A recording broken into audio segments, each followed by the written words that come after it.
Jadi komunikasi yaitu pasanganku malu terhadap aku ya. Jadi artinya tadi bagaimana Bob ya, Bob malu terhadap eh, istrinya dengan situasi yang dihadapi oleh istrinya ya saat dalam kasus tersebut. Nah, jadi kita akan belajar dari kasus ini, Adrian dan Bob, dan bagaimana masalah komunikasi sebenarnya memegang peranan yang besar ya untuk membangun keintiman sebuah relasi Bapak Ibu. Kalau Adrian mengatakan Bob malu gitu ya, saya merenung gitu ya dari kasus ini ya tentang statement daripada si istri ini sebenarnya apa ya yang menjadi pemicunya gitu ya. Dan tadi juga udah diulas yaitu dia melihat secara fisik gitu ya. Dia berpikir bahwa suaminya malu karena dia gendut ya, secara fisik pendek, jelek gitu ya, nggak menarik ya dan sebagainya ya.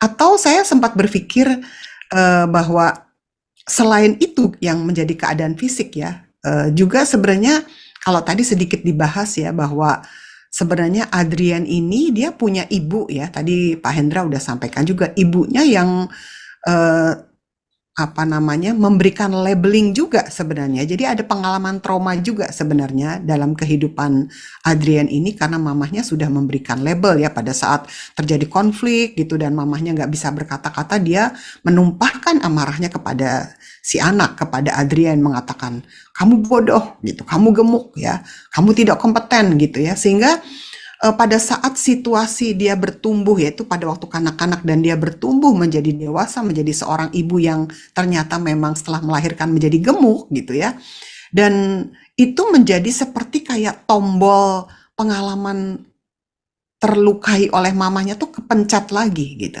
ya tombol sakitnya itu tertekan lagi sehingga dia menjadi reaktif gitu ya menjadi reaktif yang merasa bahwa dirinya jadi terluka, dirinya jadi amarah gitu ya. Kalau mungkin ya dia pada nggak semua orang artinya pada saat dia di label menjadi gemuk akhirnya menjadi relasi menjadi rusak sama sekali gitu ya dalam arti dia menjadi marah dan reaktif terhadap pasangannya ya. Tetapi ini kenapa bisa terjadi seperti itu? Karena salah satunya itu ada tumpukan-tumpukan emosi ya di dalam Adrian yang belum terurai gitu. Jadi secara nggak sadar gitu dia memberikan label terhadap dirinya. Iya ya, memang aku gemuk, aku jelek.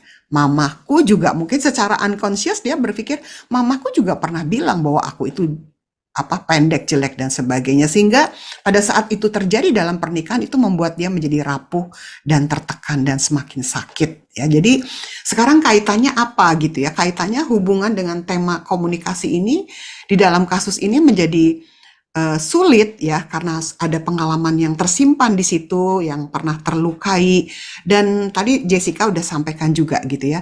Dia akhirnya sulit untuk mengungkapkan masalah-masalah. Jadi tidak ada keterbukaan di sini ya. Tidak ada keterbukaan untuk berani mengungkapkan hal-hal yang menekan perasaannya. Ya, dia memendam, tidak berani berterus terang gitu dan akhirnya secara nggak sadar dia memakai label ini untuk membuat kesimpulan sendiri bahwa suamiku malu gitu terhadap aku ya. Jadi itu sedikit saya ingin mengulas juga. Nah, Bapak Ibu ya, jadi 90% problem di dalam sebuah pernikahan itu berkisar tentang masalah komunikasi suami istri ya. Jadi ternyata gitu berbicara komunikasi banyak hal yang perlu untuk kita pelajari ya malam hari ini. Bahkan ada seseorang yang mengatakan komunikasi itu bagi cinta itu bagaikan darah bagi tubuh. Wah, ini kata-katanya puitis ya. Komunikasi bagi cinta itu bagaikan darah bagi tubuh. Artinya apa? Keluarkan darah dari tubuh, ya. Kalau kita mau katakan keluarkan darah bagi tubuh, maka tubuh akan mati. Demikian juga dalam relasi suami istri, ya. Bahwa keluarkan komunikasi ya dari sebuah relasi, maka relasi itu lambat laun juga akan mati. Berarti betapa pentingnya ya membangun komunikasi, tetapi komunikasi yang seperti apa yang bisa membawa sebuah relasi itu semakin kuat, semakin intim ya. Karena sebuah pernikahan sebenarnya yang ingin diraih adalah kedekatan satu dengan yang lain selain pertumbuhan satu dengan yang lain. Nah, kasus yang kita sudah lihat ya, bentuk ekspresi komunikasinya adalah ternyata buruk gitu ya. Mereka apa yang terjadi? Mereka saling membentak ya, berkata-kata kasar, berteriak, bahkan saat minta tolong pun berteriak gitu ya, jutek ya, judes gitu, bahkan berkata-kata dengan sangat tajam ya, dan juga saling melukai akhirnya. Nah, hal-hal seperti ini ya yang terjadi, sifat yang dulu ya dikagumi dan dicintai oleh pasangan suami istri Adrian dan Bob ini, akhirnya sekarang jadi mengganggu dan sangat menjengkelkan. Ya kan, seperti itu. Dan yang paling sedihnya mereka itu sebenarnya nggak bisa punya kebebasan untuk mengkomunikasikan dengan jelas emosi yang mereka rasakan satu dengan yang lain. Dan dalam proses komunikasi yang terpenting sebenarnya, yang kalau berbicara komunikasi, mungkin beberapa kali dalam CTC ini ya sering diajarkan gimana sih kita bisa ngomong apa aja ya, suami istri itu berbicara masalah komunikasi yang asertif tapi tidak menyerang pribadi pasangan ya. Apa yang terjadi dari relasi Bob dan istrinya, dia menyerang gitu ya, kamu gendut, kamu banyak makan, bahkan lagi makan donat katanya direbut gitu ya, lagi makan roti direbut gitu ya, bahkan mengatakan kamu nggak trendy lagi lah, seperti itu ya. Nah, ini jelas komunikasi yang melukai. Nah, emosi-emosi negatif yang secara nggak sadar tersimpan ya, kemarahan ya, istri kepada suami, demikian sebaliknya, yang semakin dipendam maka akan semakin sulit emosi negatif yang semakin dipendam akan sulit dikomunikasikan dengan baik, itu mengakibatkan jurang relasi semakin lebar ya. Jurang relasi semakin lebar. Nah, apa itu berbicara jurang relasi di sini dari kasus tadi? Maka berbicara tentang kebersamaan yang makin minim ya, yang satu sibuk bekerja, yang satu sibuk ngurus rumah tangga ya, walaupun mungkin hasilnya itu pun masih di judge gitu ya, tidak rapi dan sebagainya. Relasi juga semakin dingin ya, dan pasangan lebih senang curhat kepada orang lain yang lebih nyaman ya, dalam hal ini Claudia tadi ya, kawannya si Bob tadi, daripada kepada pasangan. Dan ini juga tentu melukai hati istri. Dan pekerjaan akhirnya menjadi lebih prioritas daripada keluarga. Ya, ini juga menjadi jurang relasi ya, 60 sampai 70 jam itu umumnya orang bekerja 40 jam ya gitu ya. Ini menjadi 60-70 jam, menjadi 1,5 kali lipat ya, dan ini juga menjadi potensi untuk terjadinya konflik di dalam sebuah rumah tangga. Belum lagi kita lihat sifat perfeksionis, yaitu menjadi tuntutan bagi pasangan yang dapat juga melukai pasangan. Tadi udah disampaikan, Bob dibesarkan karena ibu yang sangat rapi, bersih, teratur ya. Itu membentuk pola-pola yang diturunkan kepada anaknya, dan secara tidak sengaja itu menjadi ukuran yang dipakai oleh Bob untuk mengukur kebersihan, kerapihan di rumah gitu ya. Dan tentu kita juga perlu untuk hati-hati pada saat mungkin satu pasangan perfeksionis dan satunya mungkin tidak gitu. Bagaimana tadi bagus sekali sharing Pak Hendra. Akhirnya sama-sama ke tengah ya. Yang satu makin bersih, yang satu mengurangi standarnya, seperti itu. Nah, masalah-masalah kecil dalam rumah tangga yang berulang dan tidak terselesaikan, maka itu akan menumpuk dan menjadi besar secara perlahan ya. Mungkin oleh sebab itu sebenarnya penting untuk kita melihat tidak ada masalah yang tidak penting dalam sebuah relasi. Semua masalah perlu untuk diselesaikan pada saat itu mengganggu satu pasangan. Mungkin tidak mengganggu buat pasangannya, tapi kalau buat saya mengganggu, perlu untuk bisa mengkomunikasikan dengan baik ya. Nah, kualitas-kualitas yang dulu menjadi kesukaan maka berubah menjadi pemicu kemarahan. Ini yang terjadi dengan kasus tadi. Sehingga akhirnya suami malu terhadap istri di muka umum, dan sebenarnya itu akan membuat emosi istri menjadi rapuh ya, dan dia tidak bahagia. Karena dia seperti kayak tidak lagi menjadi yang utama ya, apalagi pada saat dia membandingkan dengan dalam hal ini rekan-rekan sekerja suaminya seperti itu. Dan ini juga akan menjadi suatu tombol ya yang akan khusus dalam kasus Adrian ini, yang emosi itu semakin tersentuh ya pada saat suaminya mungkin body shaming lagi, dia akan semakin terluka lagi. Nah, selanjutnya adalah kita akan melihat di sini bagaimana kondisi emosi ya yang dimiliki oleh Pak Sutri yang dapat mempengaruhi kualitas komunikasi dari relasi tersebut. Jadi kondisi emosi apa sih yang bisa mempengaruhi? Yang pertama yaitu situasi stres nih. Ya, jadi tingkat stres yang tinggi ya, apalagi tadi ini 60-70 jam bekerja, itu dapat mempengaruhi kemampuan seseorang untuk berkomunikasi secara efektif ya. Stres ini bisa membuat seseorang menjadi lebih mudah marah ya, frustasi atau cemas ya, yang bisa merintangi komunikasi berjalan dengan sehat gitu. Jadi Bapak Ibu, teman-teman, pada saat kita sadar gitu, iya ini ada sesuatu yang menekan nih dalam hidup saya, misalnya ya, kesibukan kantor, sibuk mungkin mengurus anak, ya, rumah tangga. Hati-hati dengan bagaimana kita membangun komunikasi. Ya, terkadang kita jadi bisa ngomong tidak terkontrol dengan baik dan itu melukai pasangan. Berikutnya adalah ketegangan secara emosi. Ketegangan emosional itu ketegangan apa yang terjadi dengan kasus tadi ya, seperti ada kecemburuan dalam diri si istri. Dia rasa tidak aman ya, suaminya ternyata apalagi lingkungan kantornya tuh sangat dekat gitu ya satu dengan yang lain. Kekhawatiran itu juga dapat membangun komunikasi. Ketegangan ini bisa membuat seseorang lebih rentan ya terhadap konflik dan menyulitkan untuk bisa mengekspresikan perasaan dengan jujur ya. Yang terjadi yaitu dipendam dan berpikir, aduh aku mah istri yang nggak bisa dibanggakan karena kondisi fisik, kira-kira seperti itu ya yang terjadi dari kasus. Lalu juga depresi.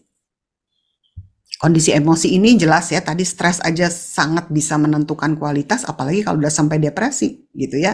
Kadang-kadang saya menemukan di ruang konseling orang yang istri-istri yang sudah depresi, dia udah terserah lah, dia udah kehilangan gairah juga untuk ngomong ya, merasa lelah, nggak minat lagi sama pasangannya, nggak bersemangat lagi, bahkan nggak mau terlibat lagi dalam interaksi yang positif. Ya udah terserah lah. Kalau orang Jawa bilang karepmu gitu, kumaha maneh gitu ya, maaf ya, kasarnya kayak gitu ya. Nah, berikutnya adalah ketidakpuasan. Ya, ketidakpuasan adalah juga jika salah satu pasangan merasa nggak puas nih dalam hubungan ya. Kadang-kadang kemarin beberapa waktu yang lalu, kalau nggak salah dalam CTC yang tahun lalu, kita pernah belajar bagaimana kita perlu men-check up pernikahan kita dan melihat kita masih puas nggak sih dengan pasangan kita gitu ya. Itu perlu ditemukan. Bahkan kalau kita mengadakan general check up, pergi ke Prodia kemana, kita juga perlu sebenarnya men-check up tingkat kepuasan dalam pernikahan. Ya, kalau merasa tidak puas, ini adalah jika salah satu pasangan merasa tidak puas dalam hubungan, ini juga mempengaruhi cara mereka ngobrol gitu. Ya, ketidakpuasan tuh bisa membuat jarak emosi jadi jauh dan membuat sulit untuk berbicara secara terbuka. Kadang-kadang udahlah nggak usah diomongin, ntar marah, nggak usah diomongin lah, ntar juga dia jadi tersinggung misalnya ya, seperti itu, karena merasa atau tidak puas karena sama aja kok, nggak akan didengar misalnya kayak gitu ya. Nah, ini perlu untuk dicermati. Berikutnya adalah keterbukaan dan kejujuran juga ya. Jadi ini kemampuan untuk menjadi terbuka dan jujur dengan perasaan adalah kunci dalam komunikasi yang sehat gitu. Ketika satu pasangan merasa sulit untuk membagi perasaannya atau mendengarkannya dengan empati gitu, ini juga merugikan kualitas komunikasi. Jadi kita perlu untuk berani untuk terbuka sebenarnya ya, tidak menumpuk kekesalan. Kalau kue lapis enak ya, ditumpuk makin banyak makin enak. Tapi kalau emosi ditumpuk itu tinggal sedikit ada pemicu, maka akan terjadi kehancuran dalam hubungan tersebut gitu. Jelas kemarahan ya, dan juga kecemasan. Jadi dalam hal ini kecemasan dapat menghalangi kemampuan seseorang juga untuk berkomunikasi secara efektif ya. Rasa cemas yang berlebihan itu bisa memicu respons defensif atau penarikan diri. Jadi hati-hati dengan mungkin kita kalau punya sebuah anxiety gitu ya di dalam kesehatan mental kita ya, ini juga akan menjadi mempengaruhi bagaimana kita ngobrol dengan pasangan, dan pasangan rasa juga ya kalau pasangannya cemas seperti itu. Jadi yang terpenting adalah bagaimana kita dalam, khususnya nih pasangan-pasangan muda ya teman-teman, saling memahami gitu. Dibutuhkan oleh setiap pasangan dalam kebersamaan, pastikan, ini penting, pastikan pintu komunikasi itu selalu terbuka. Kita tahu dong ya, pintu itu sebuah sarana untuk kita bisa masuk dari satu ruangan A berpindah ke ruangan B, seperti itu.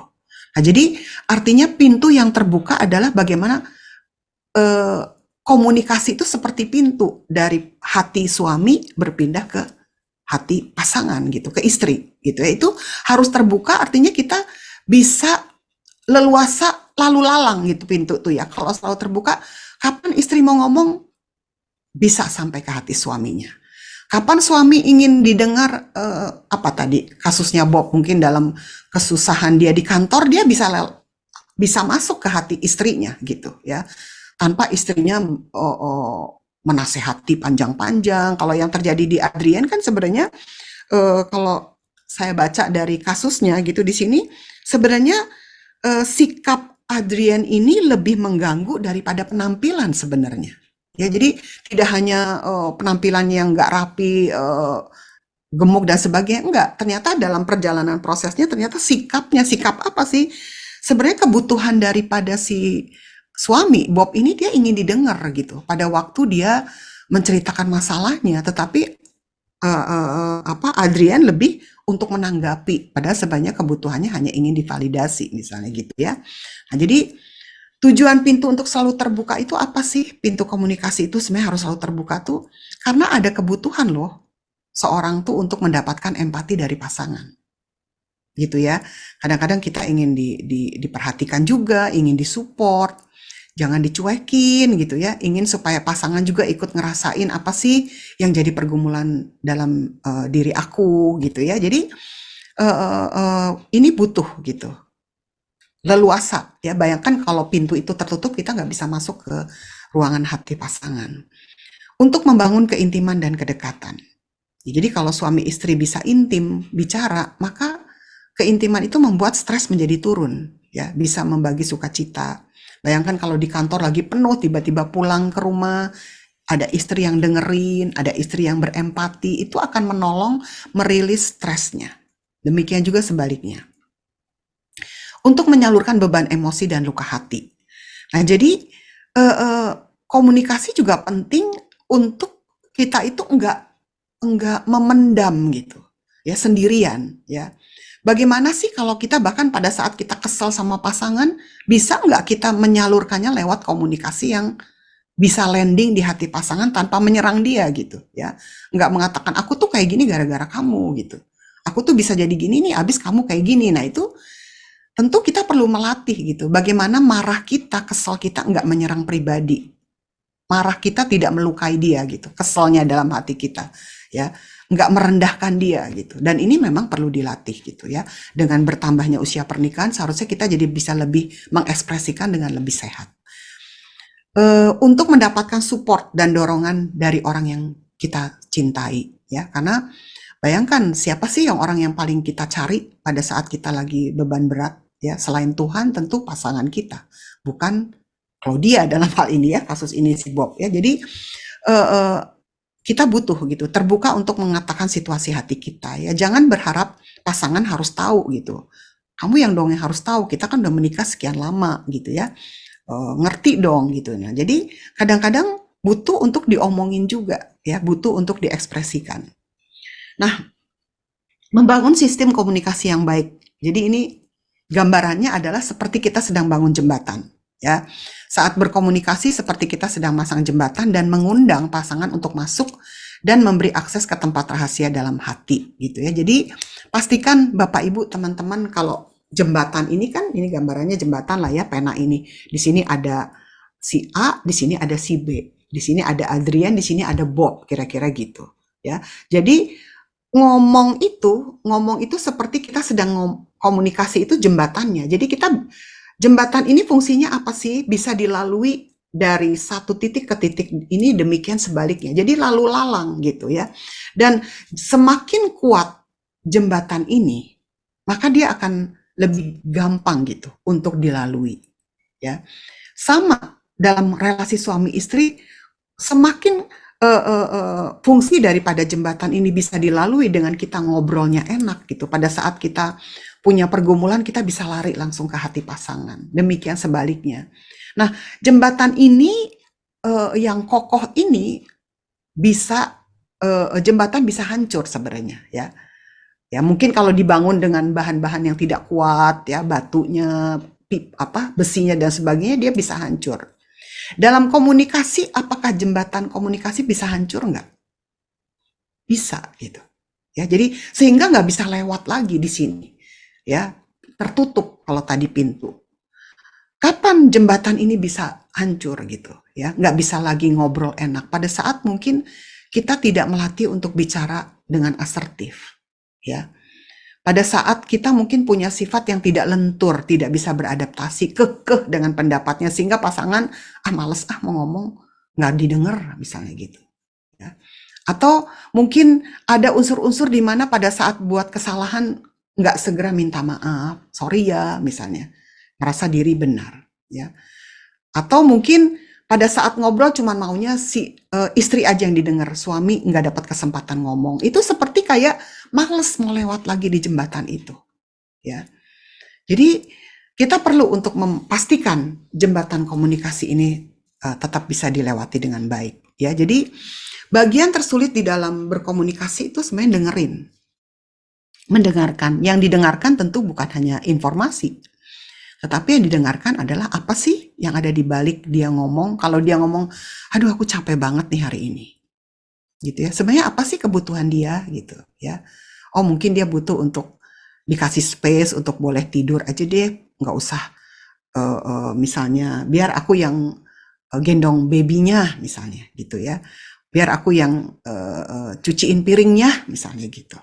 Ya, nah itu sebenarnya kadang-kadang ada orang yang nggak bisa secara detail menjelaskan kondisi pergumulan hatinya gitu ya. Mungkin kalau kalau hanya hal mungkin, oh tolong dong bantu cuci piring, itu gampang kali ya. Tetapi kadang ada hal-hal yang berat yang nggak bisa diekspresikan. Nah ini pentingnya bagaimana komunikasi yang mendengar yang perlu dilatih, mendengar apa yang ada dalam beban pergumulannya, apa yang ada dalam pemikirannya, ya itu memang perlu dilatih. Nah, ini adalah piramida pernikahan. Saya sering sampaikan ini ya, bahwa keintiman itu menjadi top atau apa namanya, keintiman ini menjadi hal-hal yang sangat penting gitu untuk dibangun ya dalam piramida ini. Keintiman tidak hanya berbicara masalah hubungan suami istri tentunya, tetapi keintiman secara emosi gitu ya, merasa diterima ya, merasa nyambung, ngobrol apa aja nggak disalahin, nggak dijudge gitu ya, senang bersama-sama, berdua-duaan, senang diskusi sama-sama, bisa saling berbagi keberatan dan sukacita bersama-sama. Nah, keintiman ini sangat dipengaruhi dengan bagaimana kalau kita bisa intim, kalau kita bisa menyelesaikan konflik-konflik dengan baik. Dan konflik itu bisa terselesaikan kalau kita bisa ngomongnya nyambung gitu ya, nggak menyerang, nggak mengintimidasi, nggak menyalahkan dan sebagainya. Dan ternyata itu bottom line-nya adalah berbicara tentang kematangan kepribadian ya.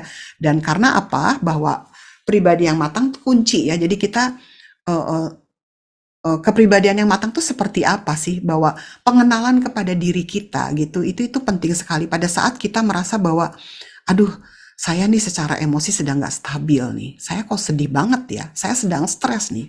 Saya sedang ngalamin depresi berat nih. Saya sedang uring-uringan. Saya perlu hati-hati nih dalam berkata-kata. Ya, ataupun jangan sampai saya jadi menyalahkan. Jangan sampai saya jadi malah merendahkan pasangan. Jangan sampai saya malah jadi mengecewakan dia atau membuat dia terluka lagi. Nah, pengenalan diri kita gitu ya, yang matang itu akan membuat cara komunikasi kita akan lebih terkontrol dengan baik ya. Oleh sebab itu kenapa pernikahan itu juga salah satunya selain mungkin kita dewasa secara fisik, secara finansial, ya, secara rohani kita juga perlu matang secara emosi, secara mental. Nah, jikalau seseorang memberi jawab firman Tuhan dalam Amsal 18, jikalau seseorang memberi jawab sebelum mendengar, itulah kebodohan dan kecelaannya.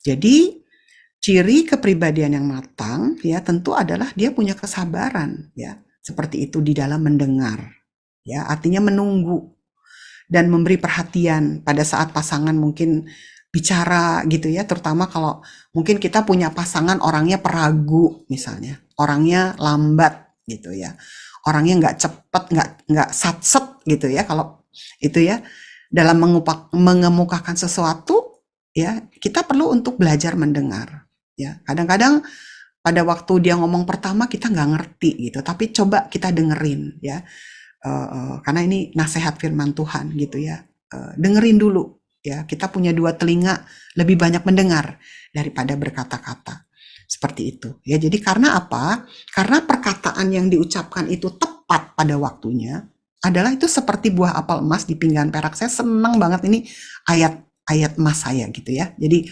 ini dalam sebuah relasi itu penting gitu ya untuk kita ngobrol pada saat gambaran apel emas di pinggan perak ini sesuatu yang berharga ya. Biasanya adanya di istana raja-raja. Itu gambarannya identik dengan kalau kita ngomong itu harus tepat pada waktunya. Khususnya dalam kondisi hal-hal yang penting ya. Misalnya kita ingin membahas hal-hal yang sangat krusial, hal-hal yang sangat sensitif di hati pasangan. Mungkin apa nih? Masalah apa? Kita mau ngomongin masalah ibu mertua misalnya. Biasanya konflik mertua menantu suka muncul ya dalam sebuah relasi pasutri muda misalnya. Tapi ini nggak enak nih diomonginnya. Firman Tuhan katakan tepat waktu. Jangan artinya kenapa tepat waktu? Supaya hal-hal yang berat pun yang kita mau omongin itu bisa landing di hati pasangan dengan baik gitu. Ya. Tapi kalau misalnya pasangan lagi sibuk, lagi sakit, lagi stres, lagi nggak siap, kita mau ngomongin masalah yang berat itu nggak akan sampai di hati pasangan. Jadi kita perlu belajar yang namanya menahan diri. Kita perlu belajar untuk mengelola yang kita ngomongin. Kita perlu belajar untuk mau bersabar, ya. Semakin serius, semakin sensitif buat pasangan, maka perlu waktu yang tenang. Mungkin saya selalu katakan duduk tenang, ada kopi gitu ya, ada suasana yang rileks ya, baru kita ngomong. Ya, sehingga itu bisa sampai di hati pasangan dengan baik. Nah, ini adalah 5 dosa yang mematikan dalam berkomunikasi. Cepat aja ya. 1, menutup diri.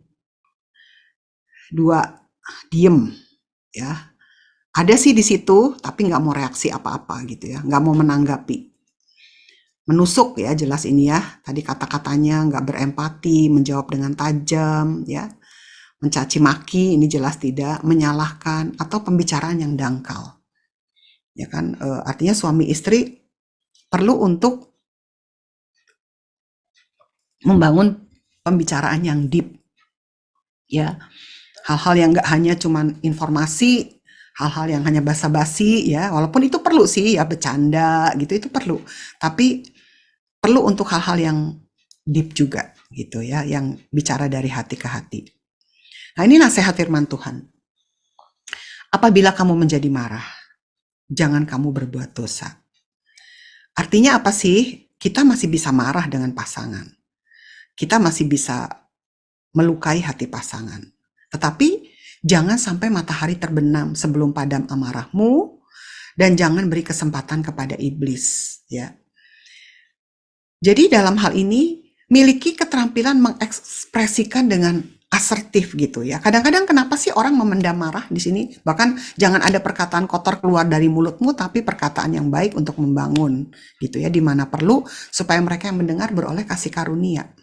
Nah jadi banyak orang yang kenapa memendam kemarahan, bahkan ini batasannya jangan sampai matahari terbenam gitu. Ya, kita perlu belajar untuk mengekspresikan rasa nggak suka kita gitu ya dengan baik gitu, berani mengungkapkannya atau kalau misalnya kita kadang-kadang kita aduh susah deh ini nggak bisa diungkapin ini. Kita belajar untuk self healing gitu ya.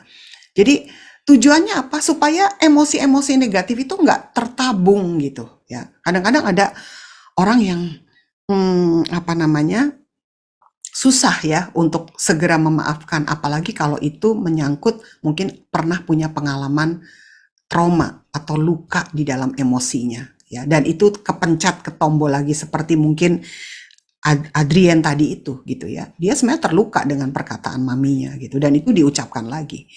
Nah, jadi bagaimana sebenarnya kita kemarahan-kemarahan yang mungkin bisa muncul tiba-tiba kalau kasusnya tadi direbut apa sorry di apa tadi makanan tuh dipermalukan depan umum dan sebagainya gitu.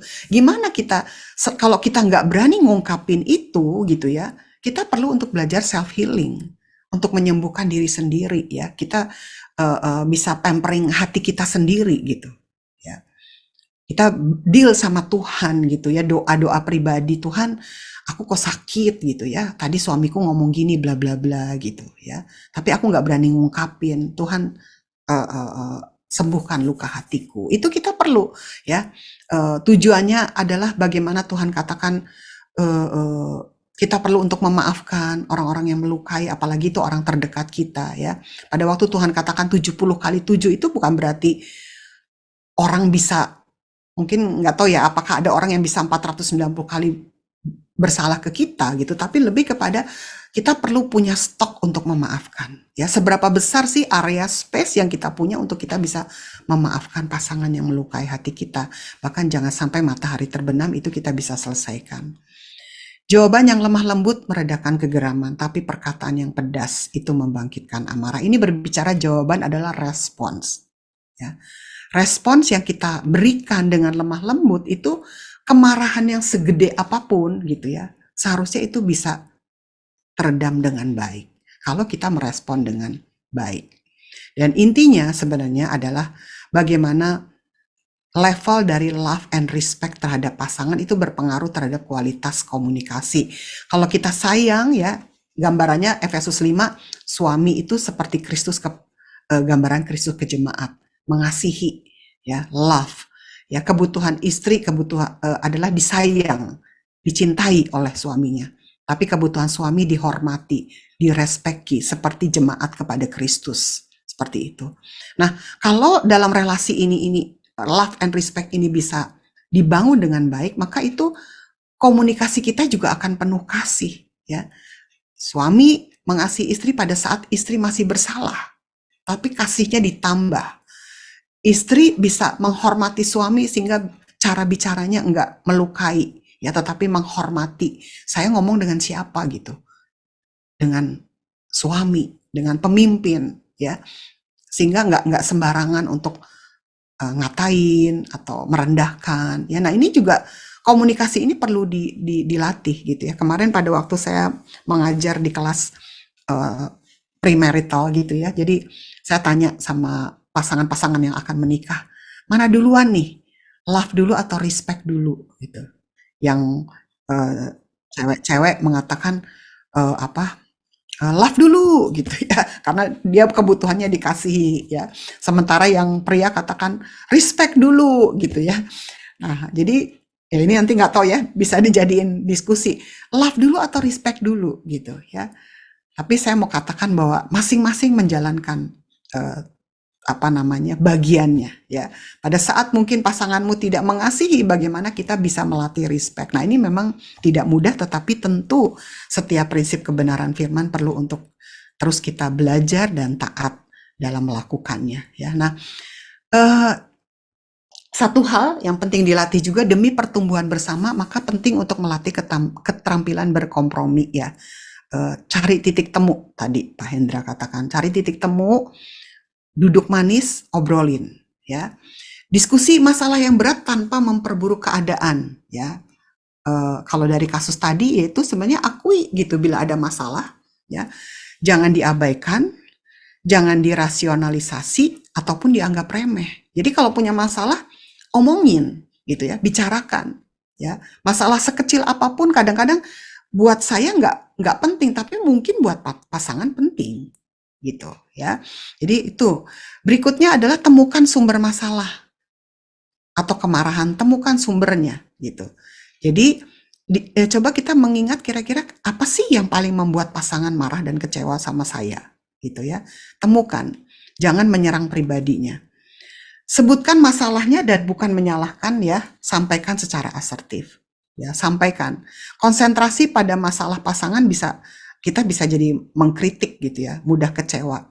Tapi diobrolin masalahnya apa? Ya, tentang apa? Ya, bukan menyalahkan ini masalah ini gara-gara kamu, bukan, tapi temukan dan sampaikan, sebutkan apa jenis masalahnya. Hindari provokasi dan sorry ini yang nomor 3 mungkin ya, contohnya sebutkan masalahnya misalnya tadi itu masalah dengan mertua misalnya ya. Sebutkan masalahnya misalnya saya uh, sedih misalnya atau kesal karena tadi ibu kamu ngomong saya pemalas misalnya gitu ya.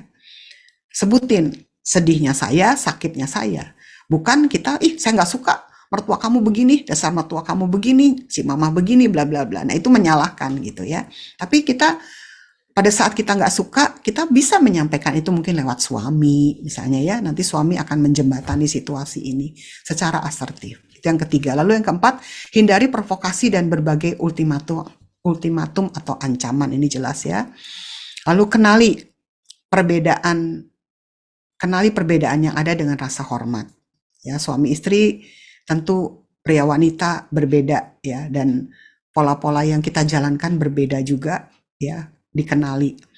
Dan ini tunjukkan dengan jelas kerelaan Anda untuk menyumbang solusi. Jadi pada saat kita punya masalah, apa misalnya dalam kasus Bob dan Adrien tadi gitu ya, pada saat sebenarnya mereka ingin membangun keintiman, tetapi situasi mungkin yang satu capek bekerja, yang satu capek di rumah ngurus anak gitu ya. Coba gitu tunjukkan gitu untuk menyumbang solusi, misalnya apa ya, contohnya kamu capek ya udah hari ini kamu gak usah masak misalnya ya, khusus weekend ini kita beli makanan aja, kita bawa pulang, setelah itu kamu tidurin anak gitu ya, urus anak, nggak usah masak, nanti kita makan malam sama-sama misalnya ya. Jadi ada solusi yang ditawarkan. Atau misalnya aku capek gitu ya, aku capek nih tadi udah ngurusin anak, bisa nggak kamu yang bantuin ngerjain PR misalnya, aku pengen istirahat ya. Nah ini kasih sumbangan-sumbangan solusi yang bisa membuat masalah itu tidak makin berat gitu. Walaupun itu mungkin belum yang utama gitu jalan keluarnya. Nah, ini pikirkan perubahan yang akan dilakukan untuk mempercepat solusi ya. Perubahan apa pada saat kita ngobrol? Ya saya tuh paling nggak suka kalau dibentak misalnya. Boleh nggak sih kamu jangan membentak nih perubahannya ya. Ngomong dengan intonasi yang lebih pelan misalnya. Jangan kasar. Aku tuh nggak suka misalnya kalau kamu marah, kamu sambil banting barang misalnya, ya seperti itu. Jadi pikirkan sama-sama dalam situasi duduk berdua gitu ya, perubahan apa ke depannya. Nah ini tips praktisnya ya, ambil waktu berdua, ngobrol ringan, saling mendengarkan, saling memvalidasi pasangan, hati pasangan ini memvalidasi itu penting teman-teman, Bapak Ibu ya. Khususnya pada saat pasangan sedang dalam kondisi beban berat gitu ya. Iya ya, kamu capek ya udah 60 jam, 7 jam kerja gitu. Iya sih aku ngerti gitu ya.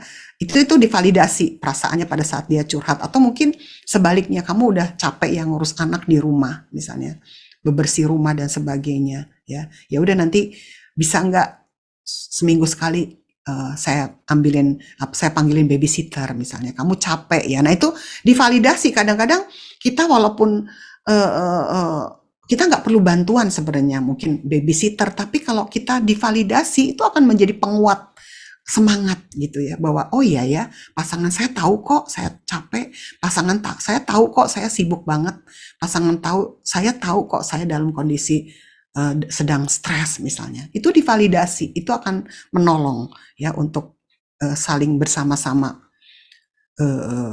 lebih baik. Berikutnya kompromi, duduk sama-sama cari titik temu, bicarakan semua masalah, tidak ada masalah yang kecil, semua masalah itu penting. Oke, mungkin lebih jelasnya nanti bisa dalam diskusi ya. Ini aja dari saya, silahkan kalau ada yang ingin bertanya.